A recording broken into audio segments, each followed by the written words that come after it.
Good afternoon, everyone.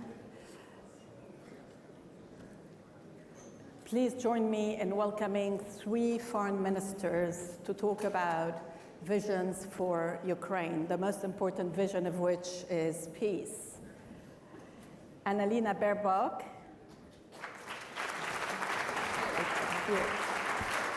Antony Blinken, and of course, Mr. Kuleba. Wonderful to have you.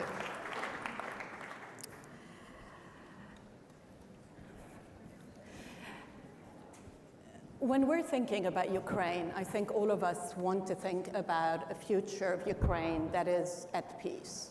But how do we get there? And most importantly, once we do get there, how do we ensure that Ukraine remains at peace? Because Russian aggression may return. So I'd like to start with you, Minister Baerbock, and ask you, how do you see the end of the war? What are the steps that you think need to be achieved? And do you see this as potentially a negotiated solution at the end of the day? Or can it only be achieved through military victory by the Ukrainians? Well, in the end, there must be peace. And it has to be just and durable peace. And there's one easy way that this war will end and that we have peace again, and this is Russia stops the bombing and just Russia withdraws its troops. And we can do this tomorrow. If Russia decides to withdraw their own troops tomorrow, then we do have peace again, not only in Ukraine, but peace around the whole world, because we see the negative effects. And I think we have to be aware of 3 points on the path if Russia doesn't take this decision. Russia, and we debated it within the last 2 days here also in Munich, is counting on that at some point we are too exhausted, and we as an international community, and would give in. And meaning that saying stop the fighting and stop the military support from other countries in the world. But what would that mean? Would that mean peace?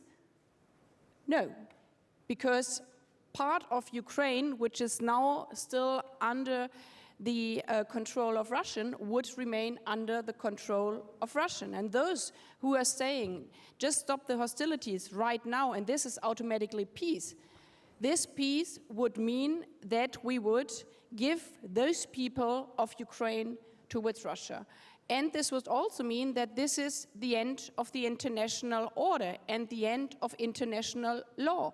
Because this is my second point, and I think the Chancellor and also President Macron made that clear yesterday as well. If at this moment we would say Russia should just take part of Ukraine, then Russia would have won with the method that one aggressor can just conquer another country, and then it would be the end of the Charter of the United Nations. And my third point I would like to make, because also in Germany, I think always around the world people ask, but if you wouldn't have delivered weapons in the beginning, maybe there wouldn't be so much fighting. I think we have to ask the question the opposite way around. If we wouldn't have decided on the 27th of February in German Parliament, or on the 24th around the world to support Ukraine, there wouldn't be 13 million refugees in Ukraine or outside of Ukraine, 1 million in Germany. The total population of Ukraine is 42 million people. If we wouldn't have supported Ukraine since February 27th, then we would have seen Bucha, Mariupol, everywhere in the whole country. So those of the people asking around the world, so what were the effects from the sanctions? What were the effects from the international support? The effect was that unfortunately we could not bring back peace to Ukraine because Russia still wants to destroy Ukraine. But we could save millions of people's lives, and that was worth every day. And we will save this life and protect these civilians every single day as long as Russia attacks Ukraine. Thank you.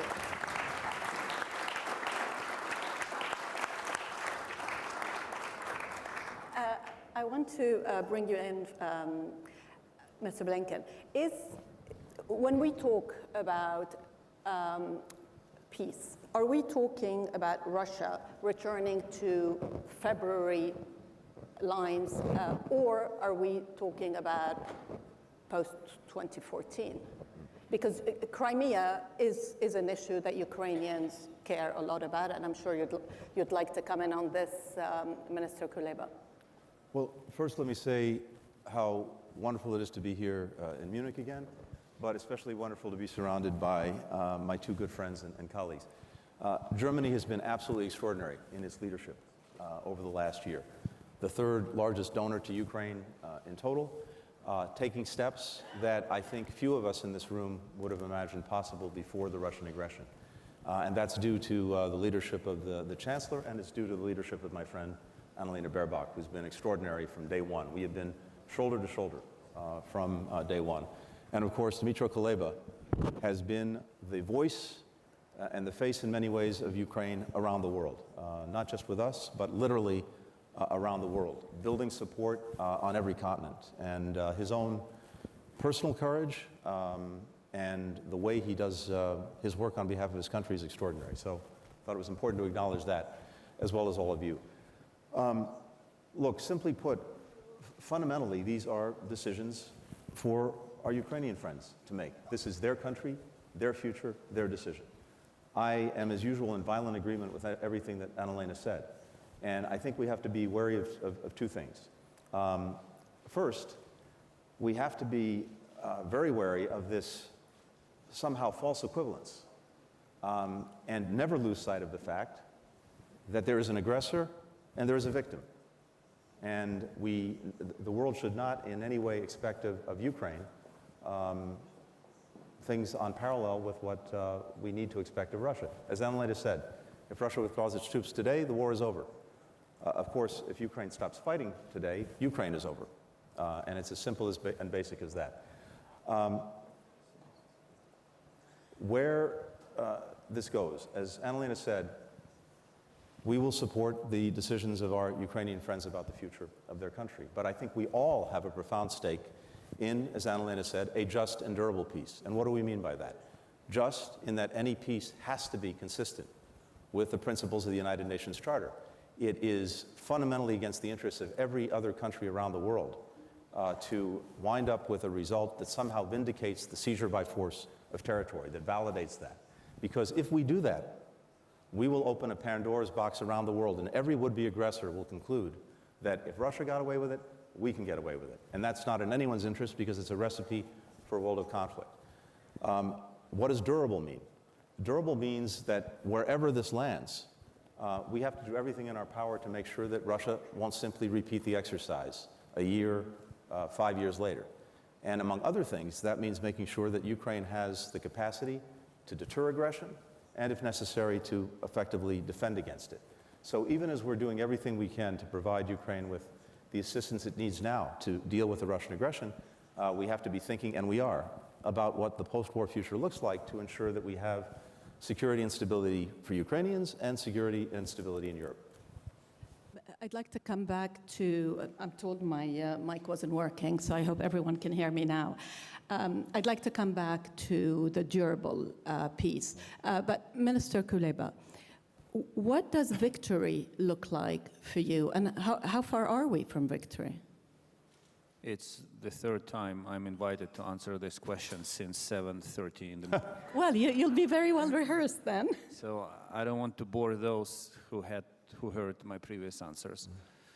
But for us, there is a short notion of victory, and that's full restoration of Ukraine's territorial integrity. And there is a long victory, which includes compensations for the damage inflicted, accountability for perpetrators of crimes, and most importantly, Russia must change. Because I have no doubts that as we will become members of the EU, of NATO, this is going to happen. But in the end, the only durable peace in the Euro-Atlantic space will become possible after Russia poses no threat to the Euro-Atlantic space. And for that to achieve that, we need Russia to change.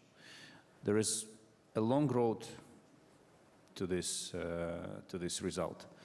But if we keep it as our ultimate objective, if we base our policy and decisions on the premise that this is our goal, durable security in the Euro-Atlantic region, with Ukraine being full part of this Euro-Atlantic region, then it will end when Russia will not be able to pose threat.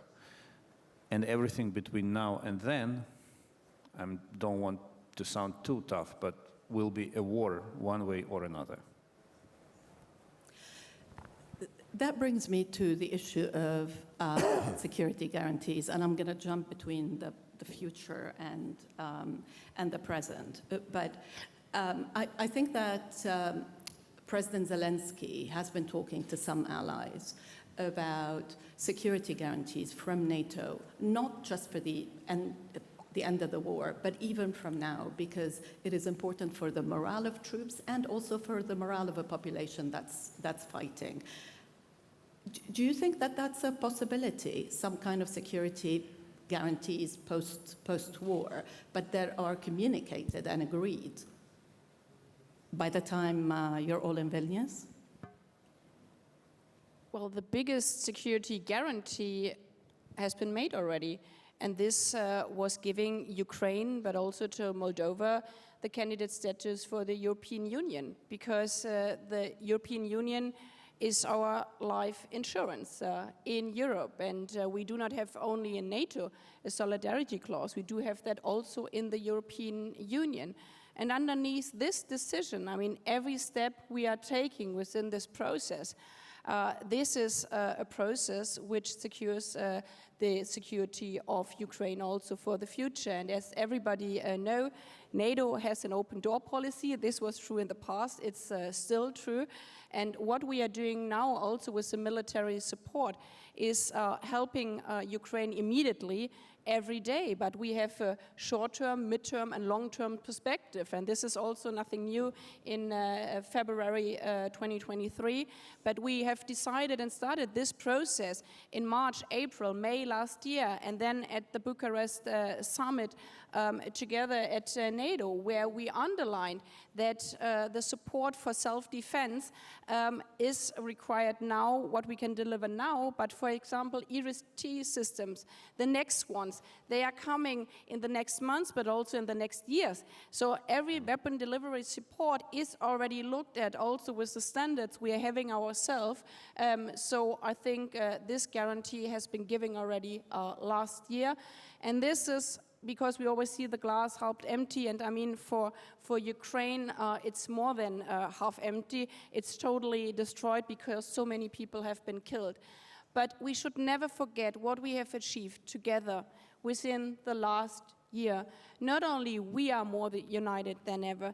At the OSCE meeting we have been attending, both of us, there was this question, is the OSCE dead? No, not at all. We are also within the OSCE more united than ever. Countries from Central Asia like Kazakhstan or Uzbekistan are saying we want to work closer with you. We are sending as a European Union now a mission to Armenia because Armenia is saying we trust in you for our further peace. So I think we should never forget this because we need still some breath probably for the next months, and we don't know how long we need it. But we always have to remember for what it's worth, for peace in Ukraine, but for peace on the whole European continent. Secretary Blinken, how about these security guarantees? We have demonstrated right now an enduring commitment to Ukraine's security. We've demonstrated that through really unprecedented assistance being provided to Ukraine so that it has in its hands the tools that it needs to defend itself every single day. And as Anna-Lena suggested, this is an enduring commitment because, first, many of the things that we're providing now will also be very beneficial to Ukraine's long-term defense and its deterrent capacity. And at the same time, we're thinking and talking very actively about what we can do, not just in the immediate, but over time, to put Ukraine in the strongest possible position going forward. Again, so that we can prevent a repeat of this Russian aggression, or if, God forbid, that were to happen again, that Ukraine would be in a very strong position to deal with it. Minister? Well, technically speaking, of course, the best security guarantees between now and NATO membership are sanctions, weapons, and money. But I think the most important security guarantee that partners can give to Ukraine is to firmly and unconditionally believe in the victory of Ukraine. If this is the founding principle of policymaking, everything else will follow. And people here with whom I'm sharing this stage, I know they believe in it. And I know I don't have to preach to them, I don't have to convince, because I know that their policy, the decisions they will be making in Berlin, in Washington, in their respective institutions will be based on the assumption that Ukraine must win. So if you agree with this conceptually, if this is the starting point of your consideration, of your decision making, everything else becomes technical. But do you have any doubt about that commitment today? You don't No. have any doubt? Not among the people present at this stage. Do you want to tell me who? No. We are working with them. Can I say too, I know, and I think I can safely speak for my friend, we have no doubt at all about Ukraine's victory and success. And there's a simple, powerful reason for that. Irrespective of anything else, including the support that we're providing. The biggest single difference is that Ukrainians are fighting for their own country, for their future, for their land. The Russians are not. And that will be the biggest difference maker.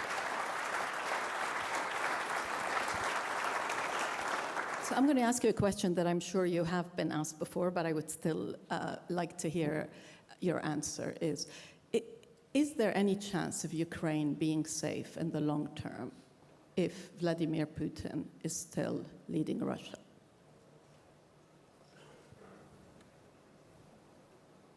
If he doesn't change by 360 degrees, no.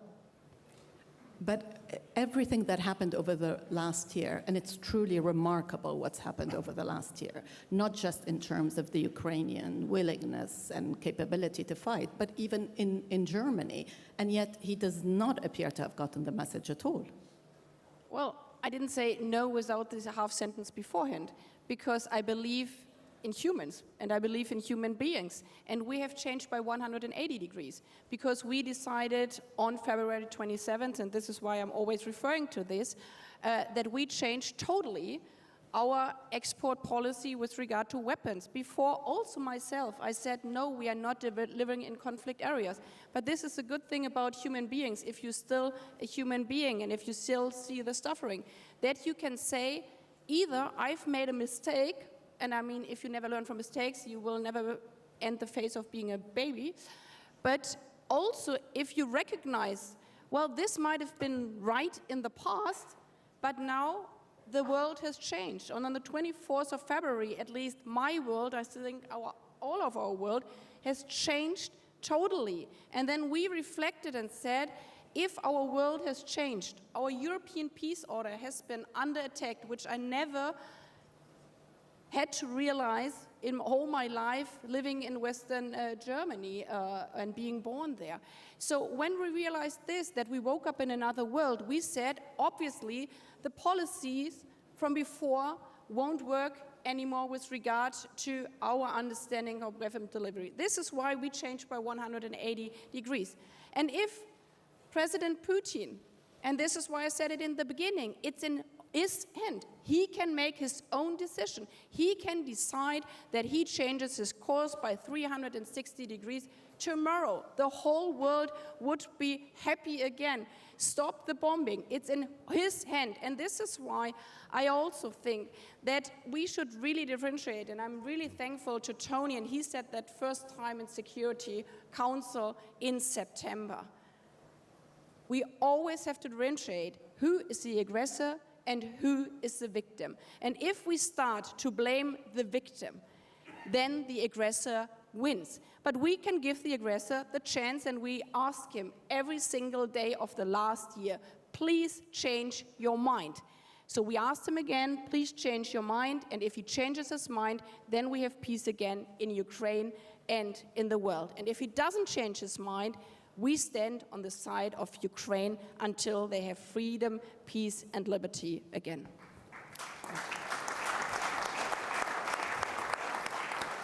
Mr. Secretary, is it possible that the step-by-step approach that Ukraine's allies have taken, often for good reason, but this step-by-step approach appears as hesitancy in Moscow, and that it is interpreted in Moscow as, well, help is not really forthcoming, it's not enthusiastic, and therefore I will always have a chance to either divide Ukraine's Western allies or maybe force them to pause. I'm sure he's now thinking there's an election in the US in 2024.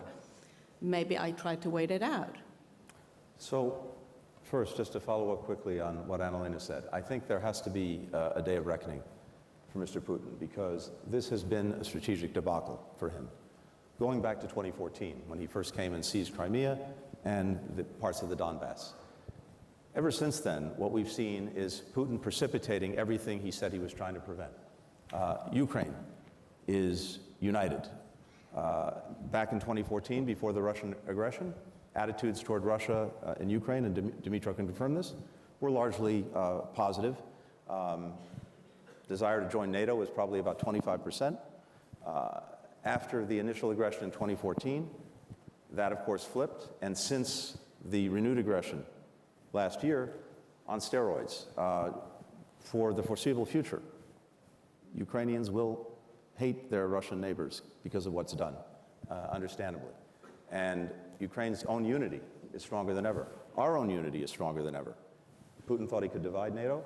Of course, we've seen exactly the opposite. In my 30 years of doing this, I've never seen this alliance more united and on the verge of welcoming in 2 new members. That, too, no one was thinking about before Putin engaged in this renewed aggression.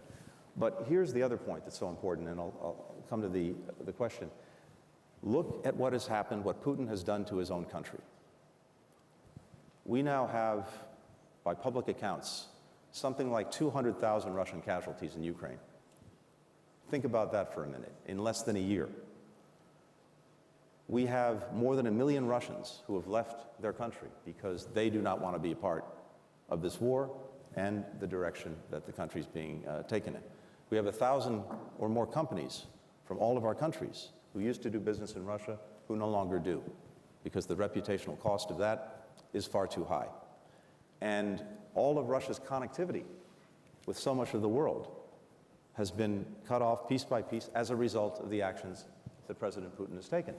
So, to Annalena's point, one would imagine that there will be, and one would hope on his behalf, a time of reckoning to realize that the course that he is on is a strategic failure for him in the most graphic terms possible.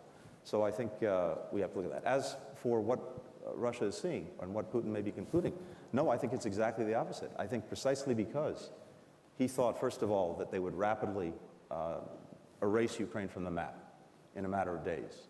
And of course, that didn't happen because of the extraordinary courage and bravery of Ukrainians, but also because they already had in hand some of the tools that they needed to repel the aggression from Kyiv, move it to the east and the south.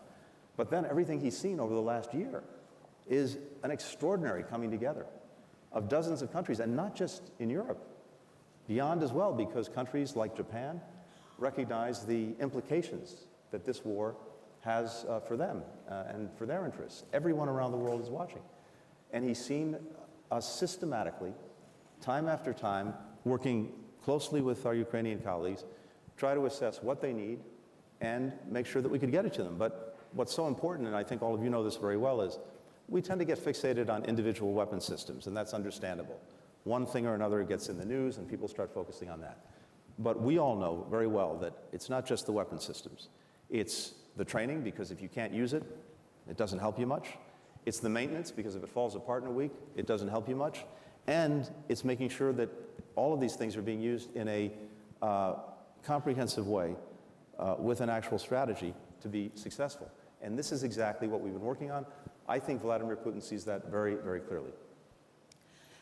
Minister Kuleba, can you foresee a time when Ukraine is at peace, Russia is withdrawn completely, and you're having discussions, new relations with a Russia that is led by Vladimir Putin?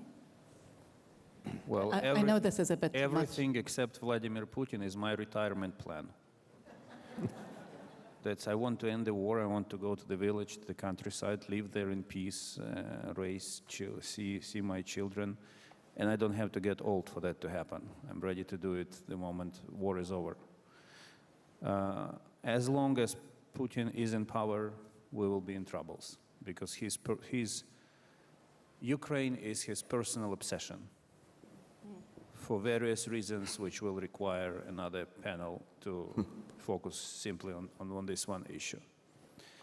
I believe that the period between the moment when Putin is gone and the new leader emerges will be the period of opportunity for all of us. But we cannot forecast when it's going to happen.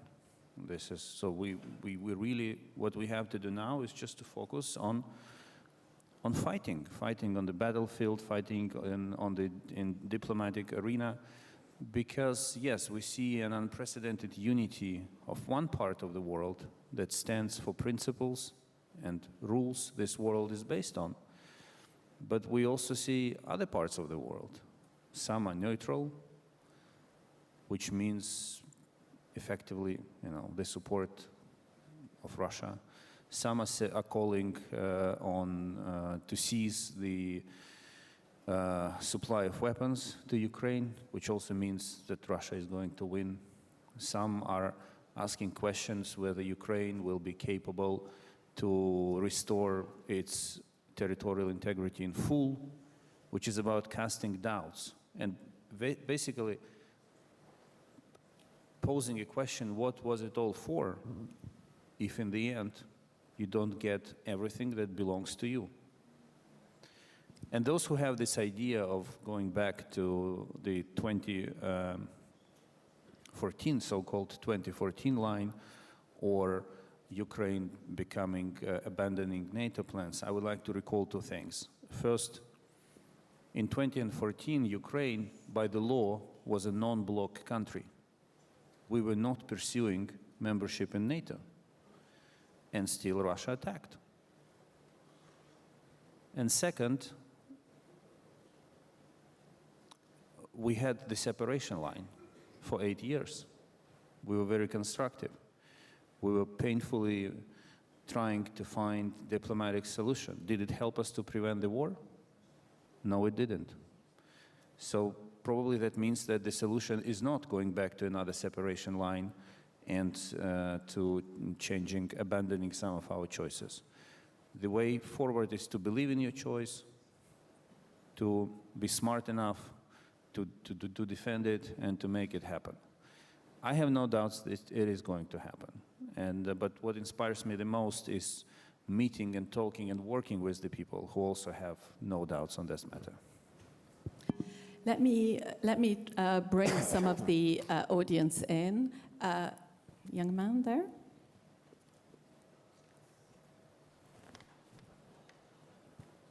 Thank you very much. I'm Linas Kojala, Director of Eastern Europe Studies Center in Vilnius, Lithuania, and part of Munich Young Leaders. Well, Ukraine is fighting a war for its existence, but Russia also poses existential threat to countries on NATO's eastern flank, the Baltic states, my country, Poland, and others.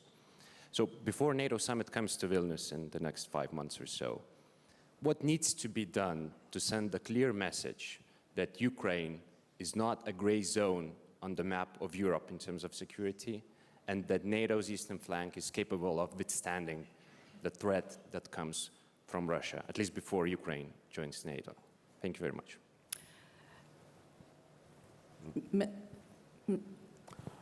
Mr. Secretary, and perhaps if you'd like to also add. Sure. Go ahead. Thank you very much for the question. This actually follows on with what we were talking about earlier about Putin precipitating everything he's trying to prevent. One of the things that he's precipitated is a very strong movement of strength for NATO to the eastern flank.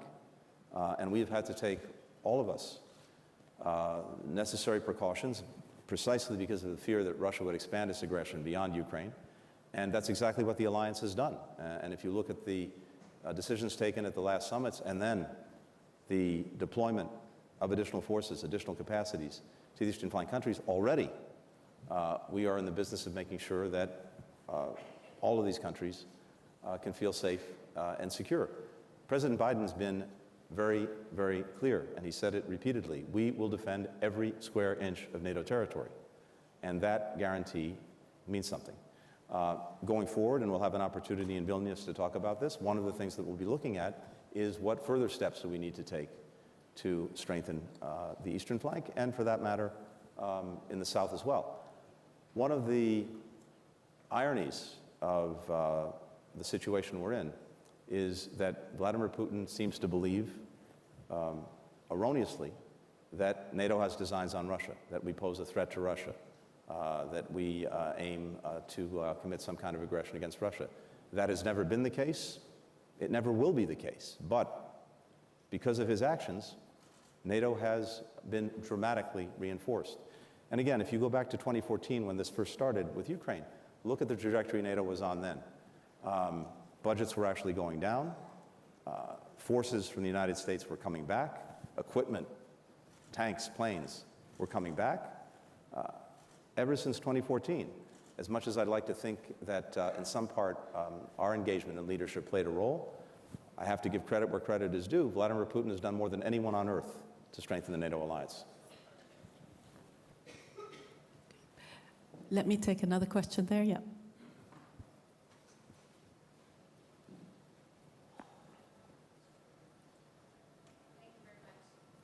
My name is Katarzyna Pisarska. I'm the chair of the Warsaw Security Forum from Poland. And I have a question to, well, the entire panel, but particularly to Secretary Blinken and Dmitry Kuleba.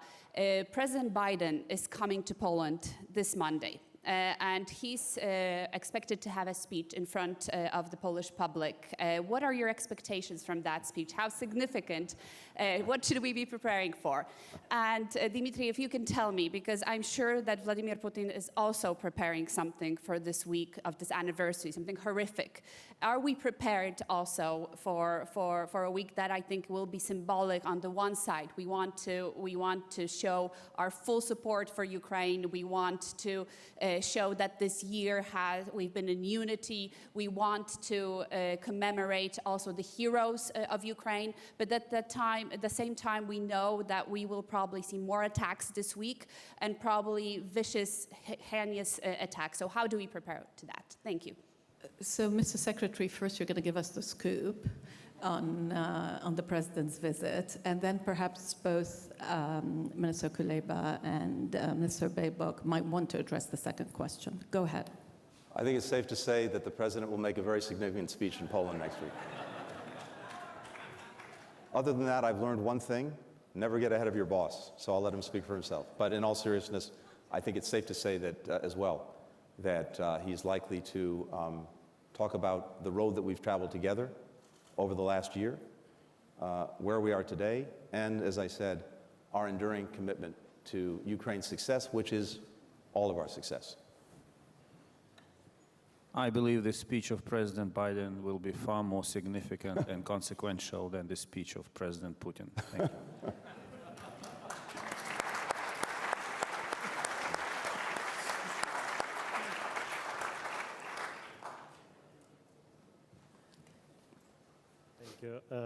Artur Gerasimov, MP, Ukrainian Parliament, European Solidarity Faction. Mr. Blinken, Ms. Baerbock, first of all, thank you very much for supporting our country. Believe me, Ukrainian people and Ukrainian soldiers really value that. Your countries, together with UK, are the biggest supporters of Ukraine right now. And I want to ask you the same question. Earlier today, I asked Prime Minister of Great Britain, which steps, from your point of view, can be done with purpose drastically increase the speed of decision-making while supporting Ukraine and while sanctioning Russia? Thank you.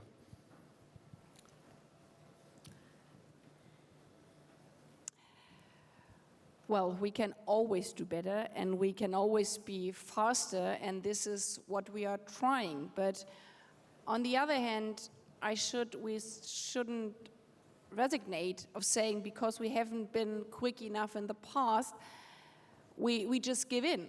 So we are improving every day, and this is why I related to the last year. The first months were very, very difficult because we took decisions we never took before in our lives. We didn't even discuss it before in our lives. So saying what is wrong or what is right, this was always a balancing thing. And I think the important thing was that we always came back to we have to be united, and our frame is the international law because we are defending also the international law at this moment.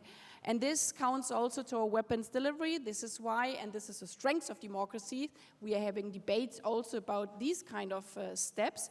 And then we are asking ourselves, so where can we learn from the past? And we learned many things. We learned, for example, that unfortunately, even though we have all NATO standards, that NATO standards alone doesn't help, that your military has to be compatible with each other. So with the howitzers, we thought we have the same howitzers as the Dutch, and then we realized, yeah, we do have the same howitzers, but unfortunately, they don't function together. So this is like we always have to improve. So now with this decision we took right now with the tanks, we are trying, and this is also what we did here in Munich, trying to form a group of those who can support us Germans with regard to the Leos, and it's the Leo 2, and the best would be the A6, and you learn many things about these questions because maintenance is crucial.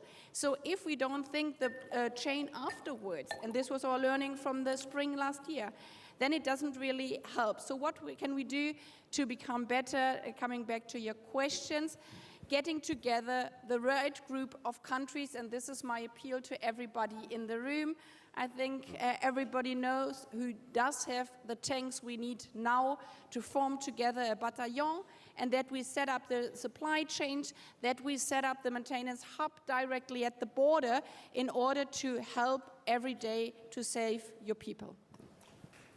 And just very quickly to add on, as democracies, we have processes and procedures. Sometimes that can be frustrating, but it's important to stick to them and to learn from them, and we did. And just as Anna-Lena said, we learned a lot from the first months. One of the things that we did now some time ago is our Secretary of Defense, Lloyd Austin, stood up in Germany the so-called Ramstein process to make sure that we were doing a better job of coordinating the supply of military equipment to Ukraine and making sure not only that it was coordinated, but that it was moving faster, that we could identify where we had challenges, but also where we could identify who had what to provide. And that has worked incredibly well. We've done the same thing together when it comes to trying to help Ukraine repair and replace the energy infrastructure that's being destroyed by Russia every single day. With Anna-Lena's leadership, we stood up through the G7, a process to do that. The G7 itself, we met again this morning. It's now under the chairmanship of Japan. It was under Germany's chairmanship last year. We met, I think, a dozen times as foreign ministers last year through the G7. The typical meeting rate usually is about 2 times a year. So this was all a way of making sure that we were working together in real time, and I think that we've done that. Minister Kuleba, what are the 3 things that you want speeded up right now? Not 7. Yes, I was going to say 7. Ammunition, artillery, and tanks. What is the problem with ammunition? Because it does seem that while the debate has been very focused on tanks and now jets, the real big problem right now is ammunition. Why are we here? Because we thought that we would never have a war again on European soil. I'm sorry that I'm always coming back to this point, but I think it's not us to blame that we believed in peace. It is Russia to blame that Putin, and not Russia, every Russian, we see also the Russians suffering, that he destroyed peace in Europe. And therefore, we didn't have stockpiles with ammunition for a war like this, because we thought that war would be over in Europe again. But because we cannot wish the world as we want it to be, we are building the world, we are building the future. This is why we are building now new ammunition production lines, for example, in Germany. So we hope to fill these gaps by June, July for the Gepard ammunition. We still need to bridge the time in between. And as you might know, I'm a fan of open words. There are a couple of countries in the world who do have this Gepard ammunition, and again, we are calling on them, please help us to bridge this time, that until we have built this new production line, we could use this ammunition, and making it even in a bigger picture. And I would like to thank all those countries who are in other corners of the world and said in the beginning, this is a European war. You haven't been there when we asked you for help, and this is true. Too often we ignored also other conflicts of the world, but there are so many countries who realized if they would not take a position in this war, then it would only help not Russia, maybe they didn't care if it helps Russia, but it would destroy the Charter of the United Nations. And this is why they took a side, because this old saying of Desmond Tutu, in a case you see justice and injustice, an aggressor and a victim, neutrality is not an option, because then you are standing on the side of the aggressor. And this is a plea we are also giving next week to the world again. Please take a side for peace, a side for Ukraine, a side for the humanitarian international law, and these times this means also delivering ammunition so Ukraine can defend itself.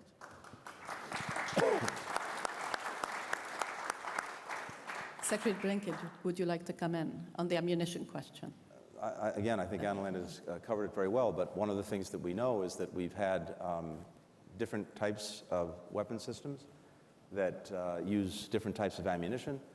Ukraine has had in its own inventories a lot of Soviet-era weaponry that uses one type of ammunition. Some of the NATO systems that are being supplied to Ukraine use another type, so that's been a challenge. But exactly as Annalena said, some of the stockpiles were not accounting for this. And at the same time, getting these production lines moving again is not like flipping a light switch. It takes real effort, it takes real time. And quite honestly, those who produce these weapons also want to know that if they're going to start a production line again, that it's not going to be turned off in 6 months. So all of these things factor into it. But I can also tell you that pretty much every single day, we are scouring every corner of the earth for the appropriate ammunition for Ukraine. There's the gentleman down there. Yes. No, sorry. In the middle. Yes, you who are trying to get the... No. Sorry. Yes. Too many gentlemen here. So many gentlemen. So thank you very much. First of all, I wish you all, specifically the people of Ukraine, an acceptable, respectable, and peaceful solution for your country. We as Afghan, I'm from Afghanistan, we know what the Russia invasion is. And I wish you all the best, specifically Secretary Blinken and Madam Baerbock. Allow me to take you for a moment out of the subject, Afghanistan. Please don't abandon Afghanistan. We are in a very bad position in the moment, and this is also a big pressure on our neighboring countries and as well as for the European countries. Because if it is continuing like this, you will have 100,000 of refugees again on the border of Europe. Please find some solution acceptable for the Afghan nation. Thank you very much. Thank you for that. Sorry, yes, now, yeah, go ahead, please. Abdulaziz Sagir from Saudi Arabia. My question to Secretary Blinken. Successfully and correctly, you have been able to mobilize a lot of your alliances in the world to stand on this crisis in support of Ukraine. The Gulf countries have taken a semi-neutral position, and the neutral position means we did not support the aggression. We fought in the UN. We have issued our condemnation for the Russian invasion, but at the same time, they did not decide to cut the relation with Russia or China in that one. Did that harm the U.S. relation toward the Gulf by not standing fully on the position that you want them, and because they have taken this sort of balanced position, although they have contributed, to the humanitarian side, and they have condemned clearly the invasion and using the aggression. Thank you. Thank you. As Annalena said, there is no neutral position when it comes to a war of aggression. There is no balance. At the same time, different countries have responded in different ways. They've contributed in different ways. Some have focused on humanitarian contributions. Those are usually important given the suffering of the Ukrainian people. Some have focused on economic contributions. That's also incredibly important given the damage that's being done to the Ukrainian economy by the Russian onslaught. Others have focused on security support, and of course that is vital. Some countries have done things that they don't advertise, but as long as the result is there, that's what matters. So we're constantly engaged with partners around the world who have different perspectives on this, different ways that they can help. And from our perspective, first of all, again, you really can't be neutral, but if there's a way to provide support in any of these areas, that's valuable and it's something that we welcome. Very good. I think there's a question over there, and then we'll come closer. Yeah, go ahead, please. Thank you very much. My name is Lisa Yasko, member of Ukrainian Parliament, member Foreign Affairs Committee, servant of the People Party. I want to ask you, our panelists, about what would you recommend me, as Ukrainian politician, to tell to Ukrainian people when they ask me how long we need to go through all of this? I know that this is the question that really bothers us, and in the political circles we start talking about different type of weapon. We know what is happening.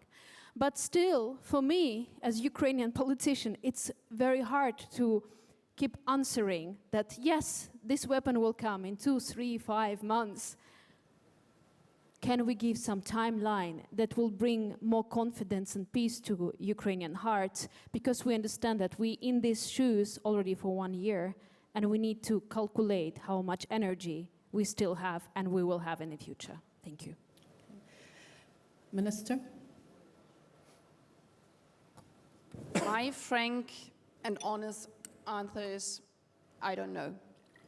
Because we cannot give a promise to the people of Ukraine when this war will end, because we don't know. And it always comes back to the point, because it lays in the hand of the Russian president. But what we can promise is that we are trying to do everything to give the people of Ukraine as much as help as you need. And you were asking, so when are the next system coming? I was speaking about ammunition with the Gepard systems. We are now training soldiers with regards to the tanks, so we can do the tanks delivery in the upcoming months together with other partners. We are looking at how we can bridge also the time with the IRIS-T, because, and this is what Tony has mentioned, that we are thinking also so much about air defense to protect infrastructure, because we know that the attack on infrastructure, on electricity, is on the purpose that people will freeze to death or don't have water in wintertime anymore when everything is being frozen because you don't have electricity. So we are talking also to partners for the IRIS-T system, that we get short-range systems to protect the systems better. But the frank answer is I don't know. And I cannot even imagine how you deal with this. As a parliamentarian, as a foreign minister, as a father or as a mother, when I was in Kharkiv and realized what this means, that you have in Kharkiv 45 seconds. And they told me, when we heard the alarm, you just count until 45. And then you see whether the rocket hit you or it didn't hit you. And I had to experience it once when we both were there. But speaking to school children, experience it every day. And this is the reason why they cannot go to school, because they cannot count the whole day to 45. And there are no shelters. Then we totally understand how high the pressure is. And what I realized there is also, and this is why I think all the three of us are so frank and open here also on this panel, because I at least realized there that the war is also not over when the troops are withdrawing from the territory, because the rockets in Kharkiv are coming 40 kilometers away from Russia. And this is why on the second track, next to the weapons delivery, we are trying to work so hard every day to convince other partners, to convince other P5 members of the Security Council that they have a responsibility to ensure the world peace. This is why you're sitting at the Security Council, because you have a veto right, because you're also responsible to ensure the world peace. And this is why we have to work so intensively together that this peace will come to Ukraine, but unfortunately we cannot say when it will be. Let me just follow this up with, you've talked about the P5, and obviously the P5 has been completely paralyzed in this case.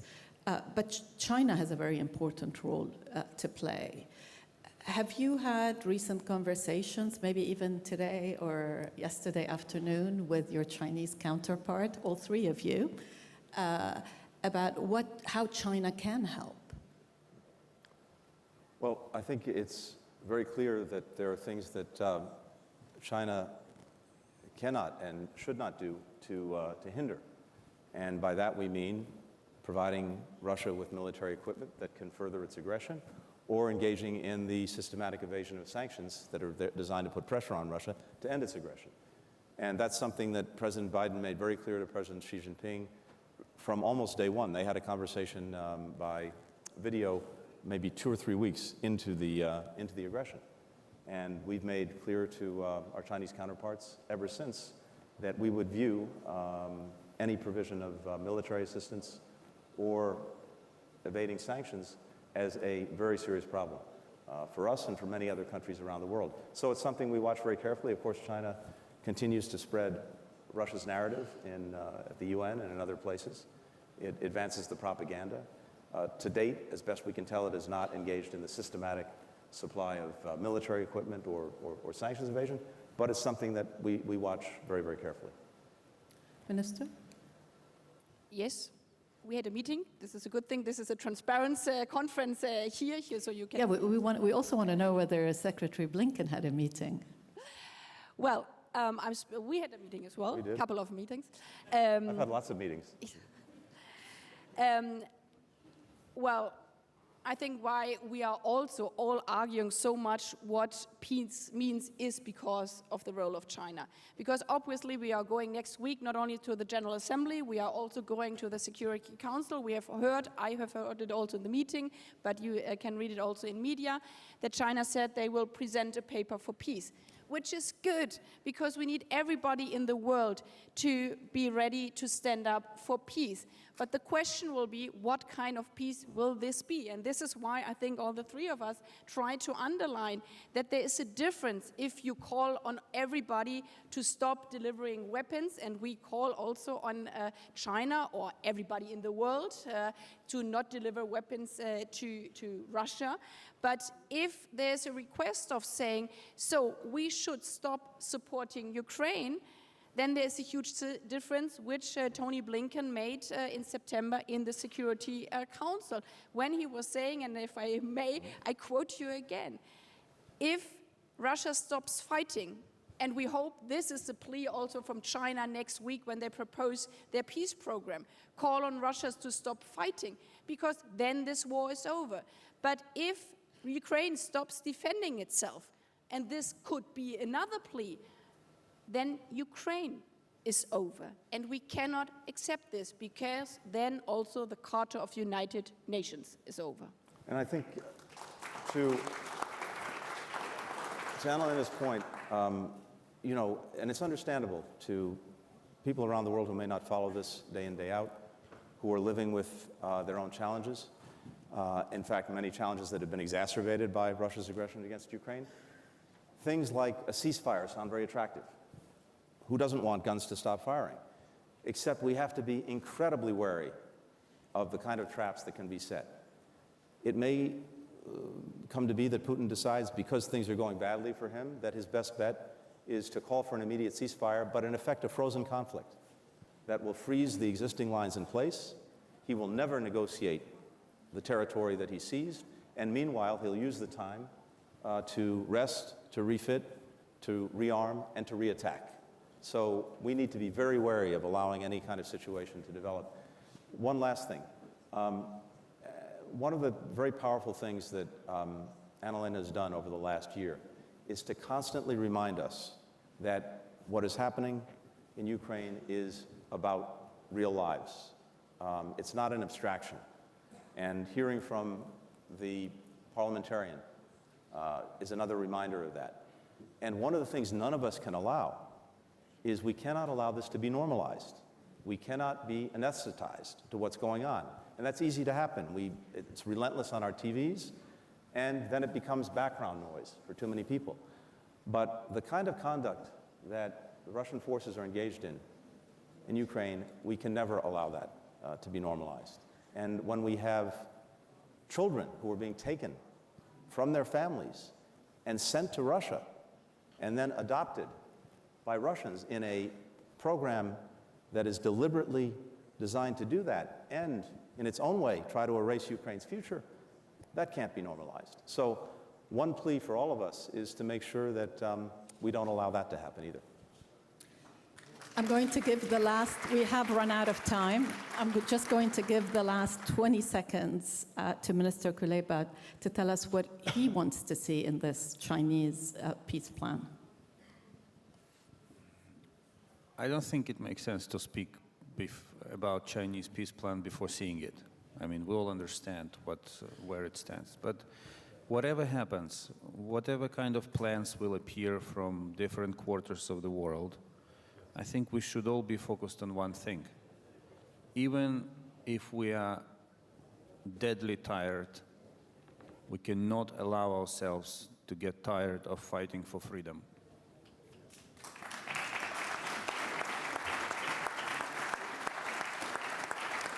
And then you have one plan or another or the third one. It's all secondary because you know what you're fighting for. Thank you. Thank you to the panelists and also to the audience, and I'm terribly sorry that I couldn't get to all your questions. Let's give the panel a round of applause.